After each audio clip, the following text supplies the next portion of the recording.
शादी के मंडप में जैसे ही पंडित जी ने बंटी को रिया की मांग में सिंदूर भरने को कहा, उसके हाथ कांपने लगे। अचानक उसे लगा कि वह अपने पिता समान सूरज भैया और काव्या के भरोसे को तोड़ रहा है। अगले ही पल बंटी ने सिंदूर की डिबिया दूर फेंक दी और रिया से कहा कि वह यह नहीं कर सकता। फिर वह वहां से चला गया।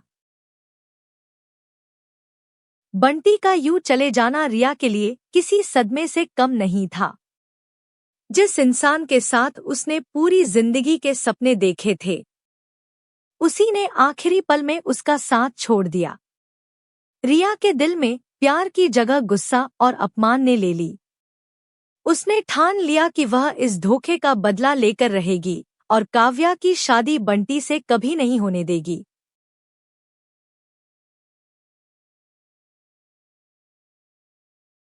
दूसरी तरफ बंटी सीधे सूरज के घर पहुंचा और काव्या के कमरे में जाकर उसे गले लगा लिया। उसने काव्या से वादा किया कि वह चाहे जो हो जाए, उसका साथ कभी नहीं छोड़ेगा। काव्या बंटी के इस बदले हुए व्यवहार से हैरान थी। लेकिन इस बीच जब आकाश को रिया के टूटने और बंटी के पीछे हटने की खबर मिली, तो उसके दिमाग में एक खतरनाक योजना जन्म ले चुकी थी। आकाश समझ गया कि रिया की नाराजगी अब सूरज के परिवार के खिलाफ इस्तेमाल की जा सकती है। वह तुरंत वहां पहुंचा और रिया के सामने खुद को उसका सच्चा हितैषी बनाकर पेश करने लगा। उसने कहा कि बंटी ने उसके साथ गलत किया है और वह उसे इंसाफ दिलाएगा। रिया इस समय इतनी दुखी थी कि उसे आकाश की बातों के पीछे छिपी साजिश दिखाई ही नहीं दी।